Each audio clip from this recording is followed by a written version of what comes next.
पावसाळ्यात कोकणातील असंख्य धबधबे हे निसर्ग सौंदर्यात भर पाडत असतात आणि या धबधब्यांचा आनंद लुटण्यासाठी अनेक जे पर्यटक आहेत हे धबधब्याच्या दिशेने आपली वाट धरत असतात। आपण आज पाहणार आहोत देवगड तालुक्यातील पोंभुर्ले येथील हा धबधबा। माझ्या मागे आपण पाहत आहात हा पोंभुर्लेचा धबधबा आहे। आपण पाहूयात नेमका हा कसा आहे पोंभुर्लेचा धबधबा। पावसाळा सुरू झाला की सिंधुदुर्ग जिल्ह्यात वर्षा पर्यटनासाठी पर्यटकांची मोठी वर्दळ पाहायला मिळते। निसर्ग सौंदर्याने नटलेला असाच एक अत्यंत सुंदर आणि सुरक्षित धबधबा सध्या पर्यटकांना चांगलीच भुरळ घालत आहे। तो म्हणजे देवगड तालुक्यातील पोंभुर्ले येथील धबधबा। आद्य पत्रकार बाळशास्त्री जांभेकर यांची जन्मभूमी असलेला पोंभुर्ले गावातील हा धबधबा सध्या पर्यटकांचे मुख्य आकर्षण ठरत आहे। कोल्हापूर विजयदुर्ग राज्य मार्गावर पोंभुर्ले हे गाव वसलेले असून मुंबई गोवा महामार्गावरील तळेरे या ठिकाणापासून हे गाव साधारण 20 किलोमीटर अंतरावर आहे। या धबधब्यावर जाण्यासाठी रस्ता अत्यंत सुयोग्य आणि वाहतुकीसाठी सोयीचा आहे।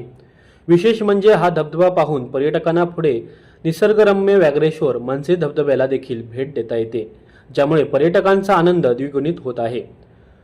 पोंभुर्ले धबधब्यावर येणाऱ्या पर्यटकांची संख्या दिवसेंदिवस वाढत आहे। या ठिकाणी येणाऱ्या पर्यटकांसाठी विविध मूलभूत सोयी सुविधा उपलब्ध व्हाव्यात यासाठी महाराष्ट्र लोकाधिकार समितीचे जिल्हाध्यक्ष ॲडव्होकेट प्रसाद करंदीकर आणि पंचायत समिती सदस्य सादिक डोंगरकर यांच्या माध्यमातून शासन स्तरावर सातत्याने सकारात्मक पाठपुरावा केला जात आहे।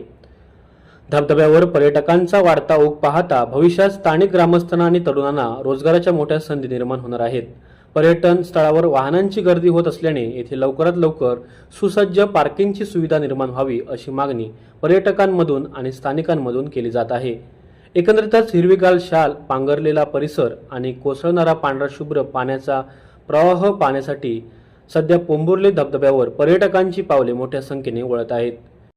पोंभुर्ले आणि मनसे या गावांना जोडणाऱ्या रस्त्यालगतच असलेला हा धबधबा पोंभुर्लेचा आपण पाहत आहात।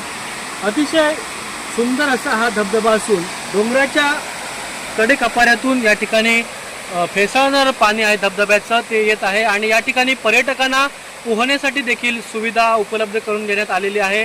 मात्र या ठिकाणी पर्यटकांना येण्यासाठी या पार्किंगची जी समस्या आहे ती भेडसावत आहे आणि निसर्गाच्या सानिध्यात आनंद लुटण्यासाठी आपण देखील एक वेळ नक्कीच पोंभुर्लेच्या धबधब्याला भेट द्या।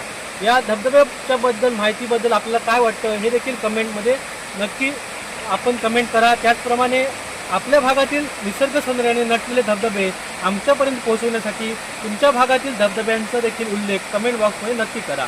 लाईक आणि शेअर सबस्क्राईब करा समर्थ न्यूजला आणि पाहत राहा विष्णू धावडे समर्थ न्यूज देवगड। समर्थ न्यूज चॅनल यूट्यूबवर सबस्क्राईब करा व बेल आयकॉनवर क्लिक करा आणि रहा अपडेट।